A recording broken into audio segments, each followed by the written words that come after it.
Hey, Julie, how are you? I'm doing great, Joel. How about you? I'm doing well. So we're all back on Career Lab. And Career Lab, of course, is the podcast where America's career counselor, Julie LaCroix, helps individuals of all ages and disciplines with their career tracking, their career launching, their career leverage, and other factors to help them be successful in their professional lives.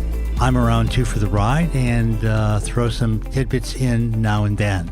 Hopefully more than that. Hopefully. Well, I think we have a wonderful partnership here on Career Lab. Absolutely. And I know this season we've even been interacting more effectively, I think, with the callers Yes. and the clients. And, you know, for all you listeners, Julie and I do this outside of Career Lab all the time. So we bring our partnership skills and the skills we use together when we talk about clients. We bring it into the show, and I think we're doing even more of that this year. And what we're hearing is people like it. So we're going to keep doing that. We're going to keep tossing that ball back and forth, and we're going to keep helping all of the callers. Sometimes on Career Lab, we are now having special guests. We've had a couple last season, and they were really, really wonderfully received. And we're going to have some guests this season beginning today, where we're going to have a special guest on the show. Julie, I'm going to toss it over to you, and you can introduce our guests. Sure. Well, the listeners are in for a treat today. We have a colleague of mine named Marshall Karp on the show as our guest, and I have invited Marshall onto the show. He was one of my first picks to have as a guest because he is an absolute expert, the nation's leading expert on the topic of job search. And that's just a topic I don't cover very much. I work with my clients in job search, but my career counseling and resume writing style lead us down a different path where the classic job search tool set is not usually needed. I use a different tool set, but there are a lot of individuals out there who don't get a chance to work with me and who don't follow my trajectory and need a universal set of what to do and what not to do tools. And I know that Marshall can provide them for us. So Marshall, are you there, my friend? I am here. Julie, Joe, it's great to talk to you. I've been looking so forward to this time. Marshall, we have special guests on, and they've been really well received, and we're really excited to have you on. My name is Joel, by the way. Yeah. So now we're all set to go, and Julie, why don't you get started? Yeah. So Marshall, we're just so happy that you're here. You really are one of the nation's gems when it comes to the strategy of finding a job. And I know that I've referred a lot of clients to you over the years, and you and I have collaborated. I really have such a professional respect for your skill set. And I do believe that we're pretty complementary in trying to help people not just come up with the idea of where they're trying to go, but you really help them activate and mobilize. So I'm just going to kind of let you take the floor here a little bit. Tell us a little bit about your practice. Tell us, what your projects are. Maybe, drop a little commentary on your app and some of the products that you might offer and the services you provide. And then go to town. Tell us what you think are the best practices for people out there. All right. I can do that. Yeah. So I'm Marshall Karp. I have a Master of Arts degree in counseling, and I'm a nationally certified counselor and licensed professional counselor here in Ohio. I've been in private practice career counseling for over 30 years. Great. Marshall, has that been mostly career counseling or just general counseling as well, too? Career counseling. Great. Career counseling, strictly. That's my niche. I do career counseling, career testing, and job search skills training. I have done major government contract work for the United States Department of Labor, United States Department of Veterans Affairs, the Social Security Administration, a number of one-stops in the area, besides private one-to-one career counseling. Wow. You mentioned my app. No, go ahead. No, we were just marveling at your career accomplishments. It's great to hear that. Yeah, what a resume. Yeah, you're obviously a very skilled guest, and we're delighted to have you. So go ahead. Right. Well, you mentioned my app. If I can get a plug in. Go, plug away. Yeah. I have the Job Search Power Meter app that I invented about 5 years ago. And I've played with it. It's fun. It's great. Yeah. Can you tell our listeners what the Job Search Power app is? Power Meter. Yeah, the Job Search Power Meter app is there. And that's what I'm going to get into in our discussion here. Sure. But there's job hunting activity that's actually higher percentage, better percentages than other kinds of job hunting activity. Mm-hmm. And my app is almost like a daily tracker of your job search strength. So if you're doing enough of the right things, you improve your chances of getting job interviews. Right. If you're not doing enough of the medium or higher percentage job hunting methods, you can still get interviews. But so this is a tracker for the ROI, the return on the investment of your efforts. It sounds like. Right. It is. Yeah, and it resets every night at midnight, so you start a new day. But you can also log your progress. Wait a second. Yeah. You're climbing up the hill, and then every night at midnight you fall off the cliff. well, no, it's a new day. I mean, you have to get out. You have to get out there and approach the new day with a positive attitude and start again. And, Marshall, I have to tell you that not everybody can make Julie laugh like that. So that is really great. Yeah. Thank you. But let's get into about percentages here. Yeah, what are the highest percentage activities? Well, there's job hunting activity that actually works pretty well, and there's job hunting activity that doesn't work so well. Now, there's no guarantees in this life. Sure. The only guarantees are death and taxes. So, right. Unfortunately, those people who are solely their whole job hunting activity is just applying online, that's a very low percentage method of job hunting. That is. And I can tell you why, too. It's the competition. Right. In other words, you're not the only ones to see the postings, and you're not the only one to apply to the postings. And depending on the level, they may get dozens, they may get hundreds of resumes, and you're putting yourself into the heart of that competition. Right, exactly. Well, the supply and demand of a job search is a really key component for anybody to be focused on, and I like that you're making that really the forefront of the strategy for your clients, because you want to be in high demand where there's a low supply of candidates to compete with. I absolutely agree with you on that. Positioning yourself into the right mechanism for reaching an employer is absolutely the name of the game. And if you're and thankfully now on LinkedIn, you can often see if there are 50 or 100 applicants. So you're suggesting an alternative for those highly competitive jobs. Right. Exactly. And now I'm not saying don't apply online. I mean, listeners be a good matching position. By especially all means, if you have a resume by Julie LaCroix. Well, sorry about that. You need, those are the basic tools: the resume, the cover letter, the LinkedIn profile. Right. You need strong basic tools. Absolutely. Yes. There's your foundation. But let's start getting into the higher percentage methods here. Absolutely, because it really can be a headache. It can be a headache if you keep applying to jobs and you're not getting those doors open. Give us the magic sauce here, Marshall. Right. Well, I'm going to give you the magic for the first one here because it's so basic and it's not that time consuming.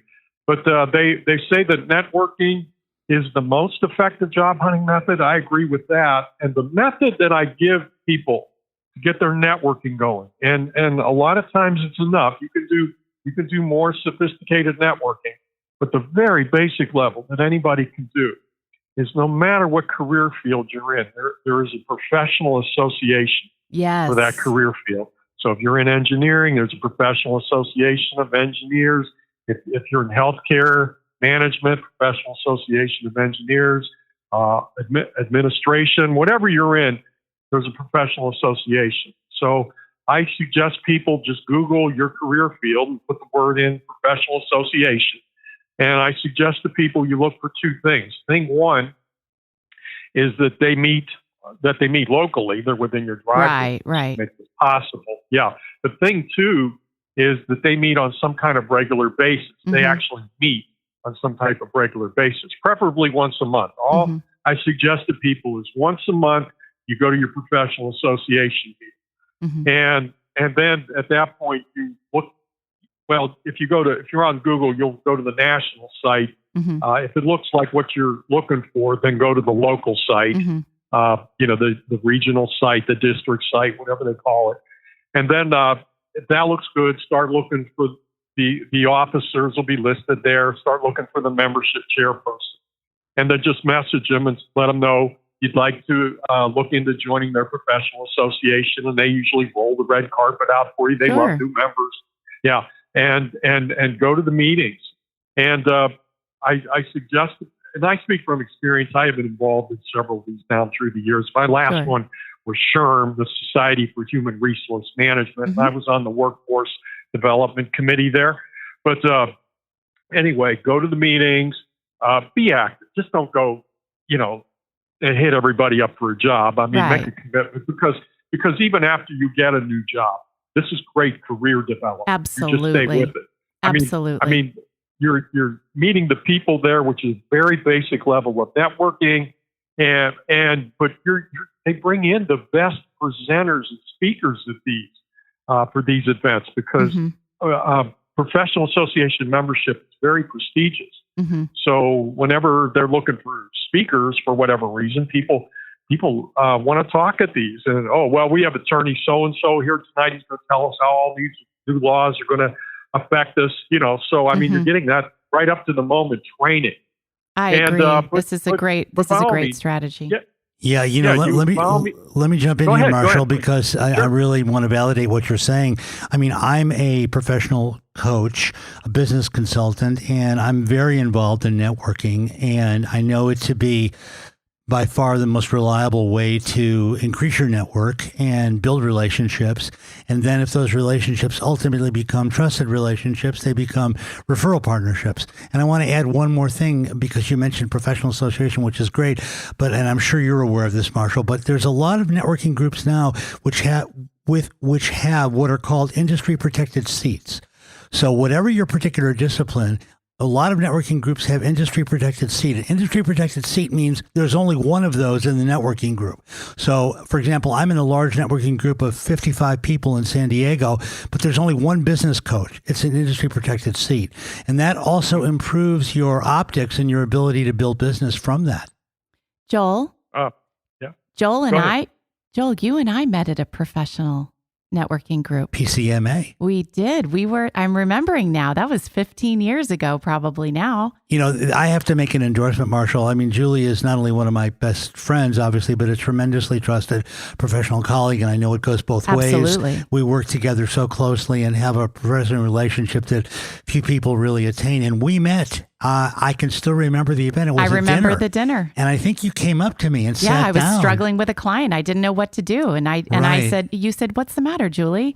And I said, "Here's my issue. I've got a client I'm struggling with." And you said, "I know exactly what to do. Let me help you." Right. And I got help from a professional colleague. And that was the beginning of our wonderful relationship. And Marshall, to be perfectly honest, you and I have met, peripherally here through the NCAA. Obviously, my kids are trying to go to college right now. The NCDA, the National Career Development Association. So professional events and professional associations are exactly what they promise to be, and a way to associate with others in your field of occupation. They're wonderful. So I guess, Marshall, that's a real validation of your approach. Yes.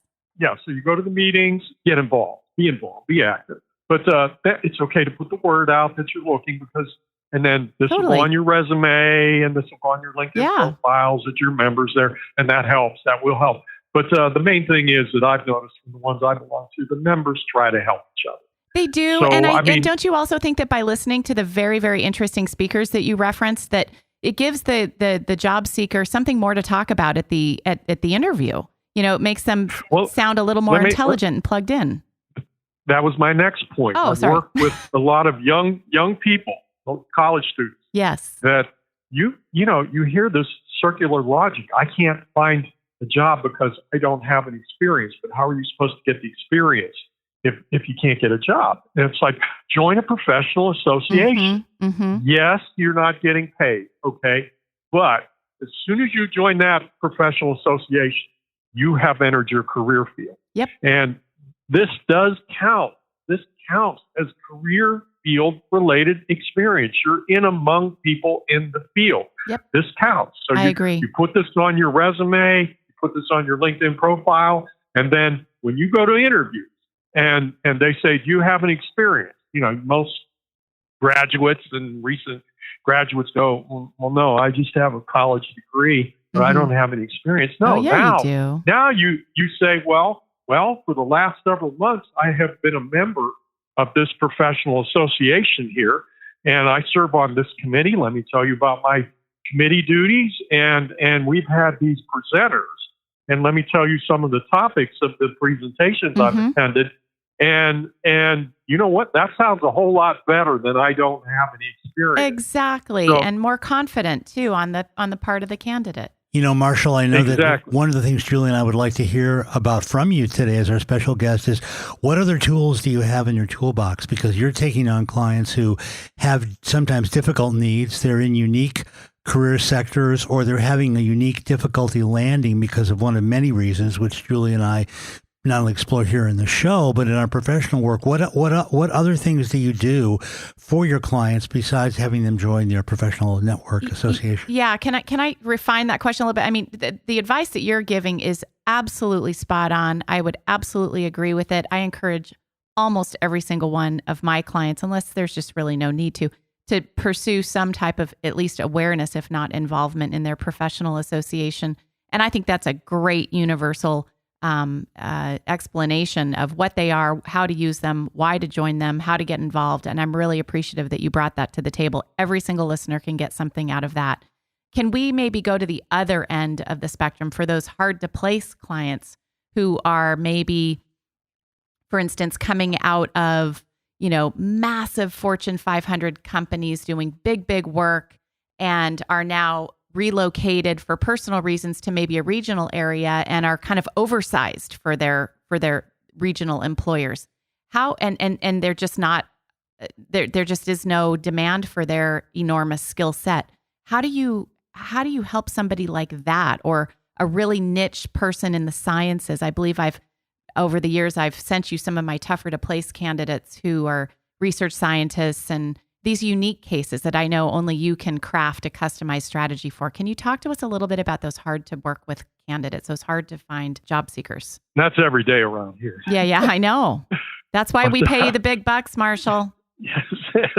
I never look at job hunting in terms of easy or hard. Okay. I've known people with the qualifications that I thought, in my head, I don't tell them, but I thought they might have an easy job hunt, and it turned hard and difficult. And I've known some people I thought, gee, this is going to be tough, and the next week or something they get a job. So I don't look at it as easy or hard, but I look at in terms of simplistic versus complicated. Okay. And the simplest form, getting to the simplest form, is my assessment is are they getting interviews? Because what you do job hunt have to be generating interviews. Right. So the first thing is, okay, if you're not getting interviews, why aren't you getting interviews? And I have found that mainly they might not have a resume problem. They might not have a qualification problem. A lot of times I think they do. I just think it's the way they're going about the job hunt problem. They're using lower percentage methods instead of higher percentage methods. And then I straighten them out on that. Let me just jump in real quick. So what are some of those specific things you're recommending, those methodologies? I think that's what would really help the listeners who are wanting to get your great input today. Okay. I at a very simple form, if you put in an online application, I would hunt down on LinkedIn, use LinkedIn to try to figure out, okay, try to figure out their profile. Okay. Sure. Who's doing the hiring there? Who's in charge? So you're coaching through follow-up. That's really smart. I'm going to follow up. Exactly. Good. That's what I teach them, the concept of follow-up. So you email them, because sometimes in their LinkedIn profile, they do have their email address. Some don't, but some do. They're pretty easy to find an email address. If you spend 10 minutes, you can find it. Well, that's true too. Yeah, and I show people how to do that. Good. But so you have your cover letter, you have your resume, you have their email address.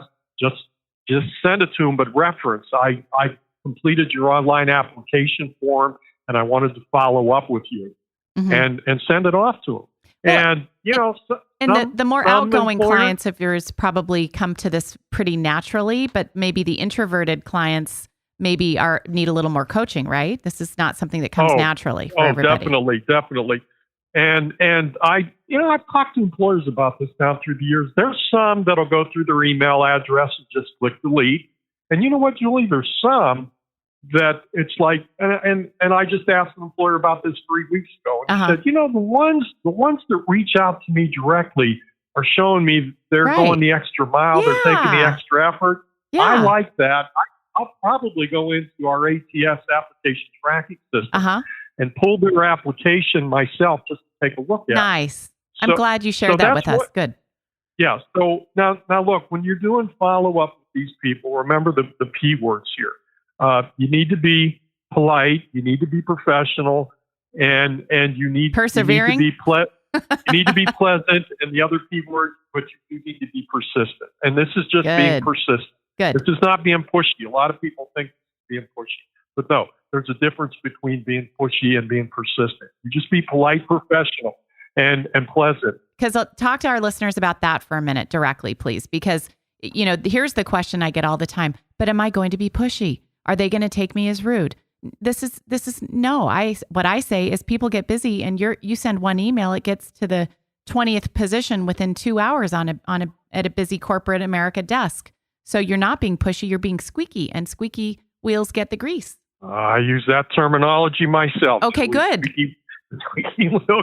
That's what we're doing, and most people understand that. Yeah, we're all in agreement, although that's an important, and Julie, you've taught me this through some of the work I've seen you do with clients, some of the ones I've referred to you, is that you do need to make noise to get noticed. And but at Marshall's direction, politely and persistently and pleasantly.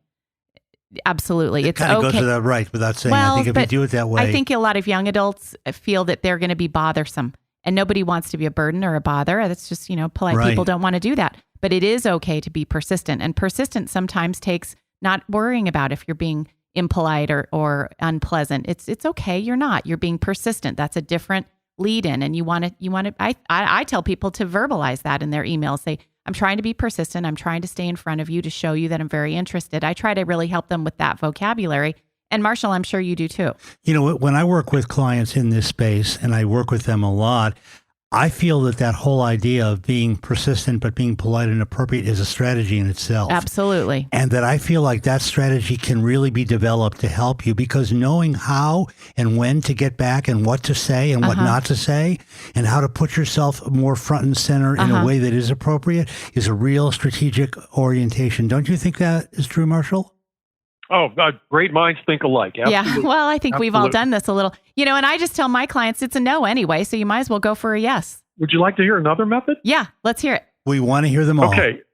Oh, okay. Well, here's another one. It's very simple.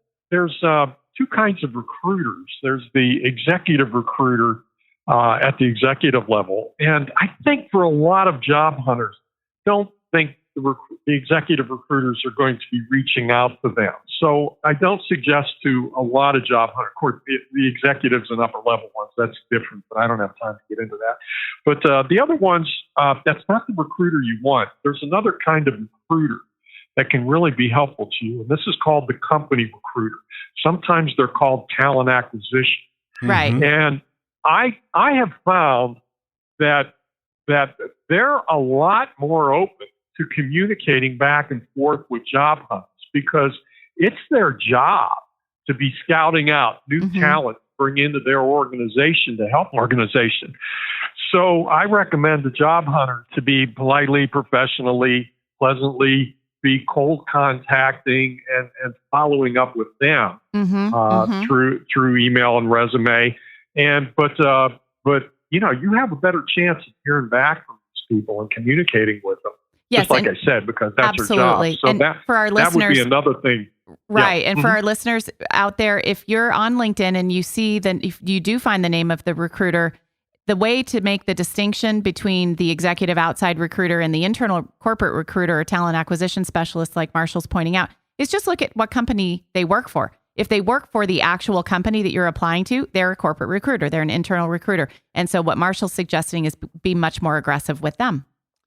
Julie, I'm glad you said that. And Marshall, I'm also glad you really brought that up, because I work for a lot of companies where I do the talent acquisition. They actually ask me to help them hire because of my advanced skills and judgment and other factors. And so I know that when I've done this, I've heard from talent that they are very happy with the communication Yeah. process they had with me, because what you're saying, Marshall, and what you're saying, Julie, is absolutely accurate. I give them a much more thorough look than they might get from someone else who is not directly associated with the company and wasn't doing this for a living directly from the company. Right. And the company knows exactly what they're looking for. Okay, give us another strategy, Marshall. That's a great one.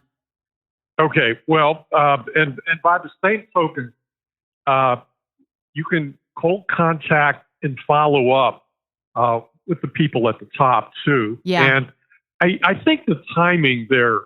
Wait, Marshall, can I just interrupt you? You said you can cold call and follow up with people at the top. Do you want to speak about that a little bit?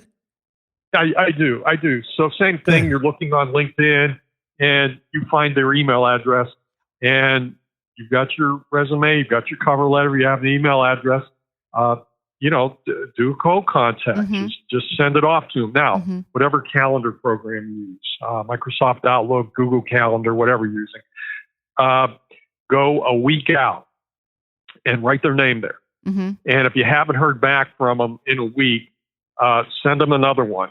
Cover letter, resume, same thing. Just send it to them and go one more week out on your calendar, the third week. And if you still haven't heard from them by then, send them one more. But that's it. That's it. We're going to take 3 tries at them. Sure. 1 cold contact, 2 follow up before we move on. Yeah, and that's a worst case scenario there, by the way, where you've made the 3 contacts and you move on. Well, the timing, like you said, yeah.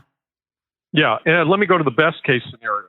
I mean, the best case scenario is you cold contacted them or followed up on them, and they get back to you with, yeah, this looks pretty good. I'm going to have somebody in my HR department contact you about an interview. I mean, you're better in the chances, no guarantee, but you're better in the chances of that.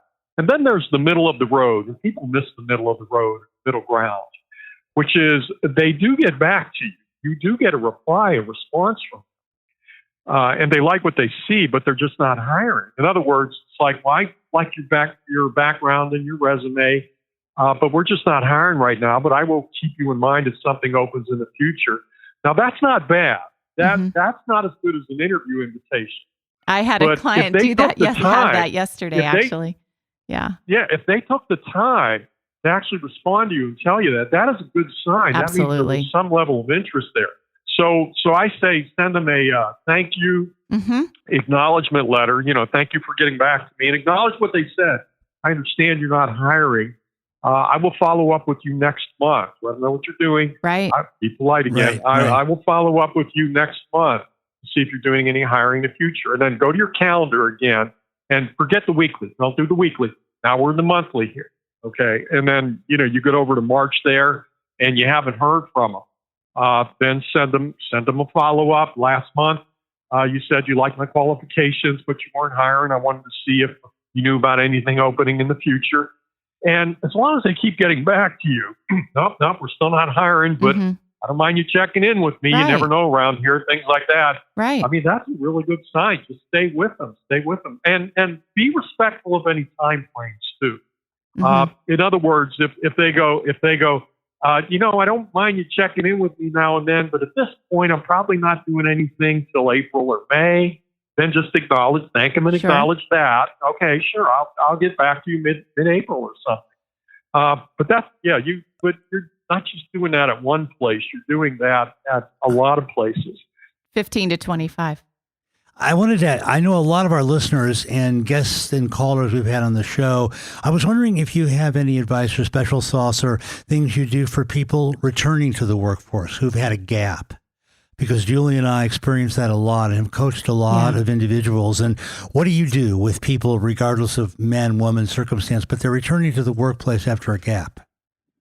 Number one, they better join a professional association. Yes, I'll agree. Yeah, because they have to learn about work again. Yeah, right. But beyond that, I mean, I think there are some specific challenges that these individuals face, and I was wondering if you have any particular insights about that. Yes. First up, back to are you getting interviews? Number one. Actually, the other one I didn't get to was if you're getting interviews. But you're not getting offers. That's the other problem. I mean, that's the simplest way to do it. Number one, are you getting interviews? Right. Number two, if you're getting interviews, because I mean, I talked to somebody in 2 months they had 12 interviews and they didn't have an offer. So we had to figure out what the problem was. Right. With that. That's a different problem. But same thing. So it's like, okay, I'm returning to the workforce. Okay. And it's like, well, are you getting interviews? And it's like, well, no, I'm not. Okay. And then now, you can do this, based on, again, it's job hunting activity. Are you cold contacting, following up with these, getting back to the resume? But 80% of the people can't get a job or can't get a new job because they can't communicate their skills in writing. Mm-hmm. So, looking at the resume, is it like, are you communicating your best skill for this position? And then are you cold contacting, following up with these recruiters, cold contacting, following up with the people at the top?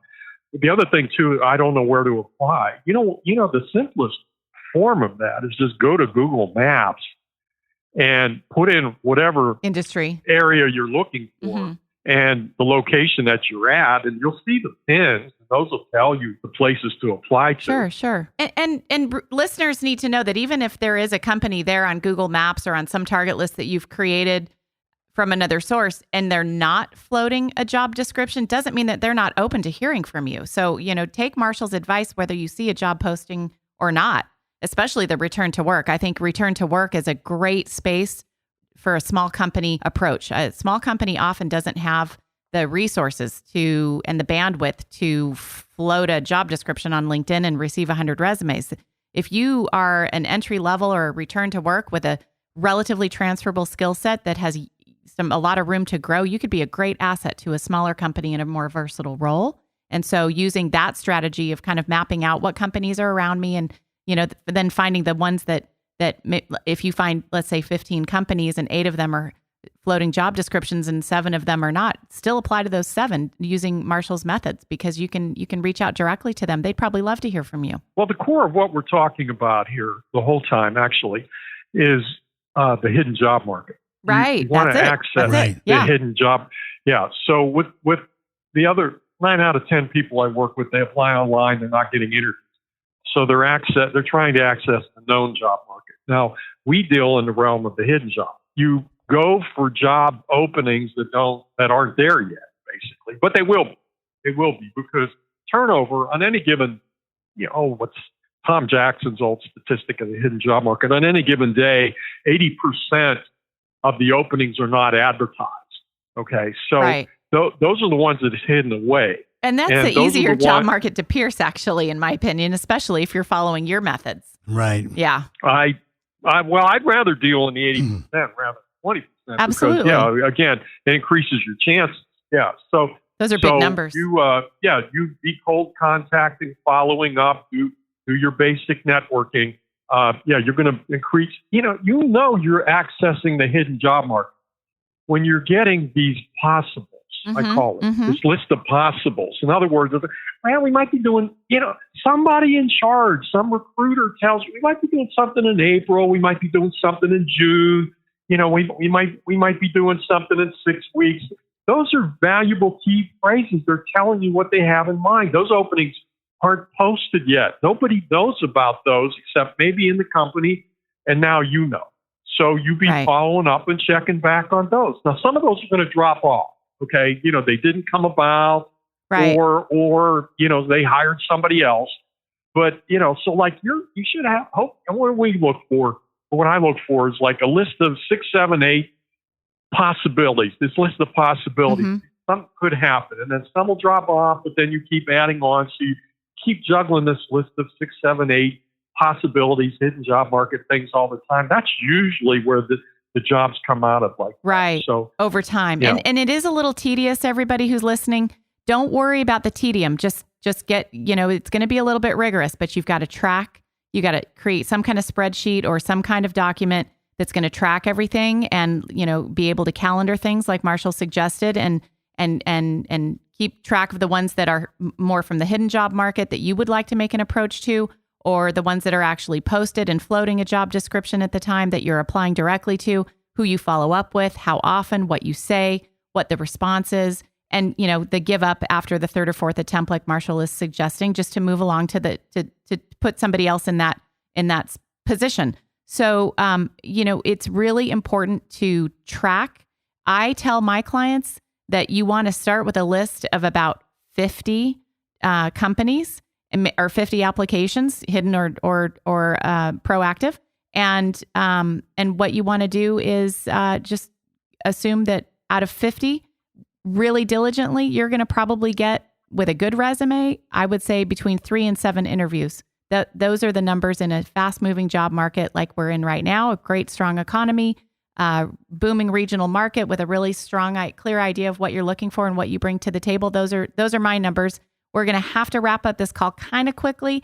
Let's bring it down to a tailor. I want to say one more thing. I want you to say a couple more things, and I want you to comment for us. What numbers do you see? Because I want the listeners to hear both of our opinions on that, so that they have a range of expectation for how rigorous and how tedious the process is.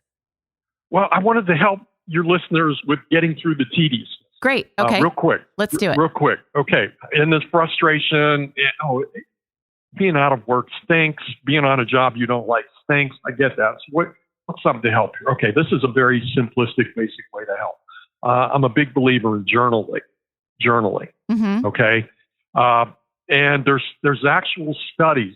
There's the Pennebaker study, and he was at the University of Texas at Austin, and Drake Beam Morin, big outplacement firm. They did a study on this too. Mm-hmm. But and other ones show if you're journaling, and especially if you're journaling your frustrations, they've shown in these studies that your chances of getting a job are better than people that don't journal. Interesting. Yes. You never heard about that before. No, is it just to get it off your chest? Professor Satterfield, professor of clinical medicine, director of social behavioral sciences at University of California, San Francisco. Okay. Yeah, he calls it cognitive reprocessing. Okay. But the self-help little brother of writing therapy is just journaling. I mean, right. People have been keeping a journal or a diary throughout time. Sure. But I suggest to my job hunters, and I've gone to the dollar store and bought these notebooks for $1, and I'll just, they're having a tough time and hurting, and I'll just hand it to them. But you need, it's just not enough to describe your activity in your journal. You need to describe your emotions and frustrations in there too. And some, you can Google that, but there's instructions on how to do that. Sure. But yeah, they've shown in studies, people that journal find jobs in less time. That's a great suggestion, Marshall. And I'm sure that somewhere in the journaling prompt, you're also encouraging the client to, once you get out the emotional frustration that you're feeling in the process, reminding them to write down what they do bring to the table, because that's really the key, is to have that safe space to kind of let it out, but also, be your own mirror. Because you as a career counselor and I both know that the goal of career counseling in a nutshell is to help clients become self-directed in their career. So they have to be able to say they're frustrated, but they also have to be able to claim their space and say, I'm really valuable and I'm good at this. I have found when they get to the end of emotional, session of journaling, it kind of turns positive most of the time. Okay, yeah. I've gotten that off my chest. Now I'm going back. Let me just jump in here and say that from a therapeutic point of view, of course, journaling and talking about one's experiences, regardless of the context, is highly therapeutic. And that's why it's working, Marshall, for the clients you work with, and Julie as well. When people are in therapy, they're encouraged to do these kinds of exercises regularly. And of course, there is a therapeutic result from those. So that's why it's working. And I think it's a great idea. Mm-hmm. Well, Marshall, we kind of have to wrap up. This has go been on for an incredible hours. Call, and you are such a great resource. I'm so glad that our listeners here on Career Lab have had a chance to be exposed to you. Marshall, it was so fun. And listeners out there, we really want you to, and where can we find the Job Search Power Meter, Marshall? JobSearchPowerMeter.com. I'm at MarshallJKarp.com. MarshallJKarp.com. And, listeners, if you need help with your job search, please reach out to Marshall. You can find him at his website. You can find him on LinkedIn. He's a wonderful, wonderful resource. Again, our nation's leading expert in job search skills. Okay, everyone at Career Lab, we want to thank you, Marshall, for joining us and providing such a wonderful special guest segment. And we will see you all soon on Career Lab. Take care. Thanks, Marshall. Thank you. Bye.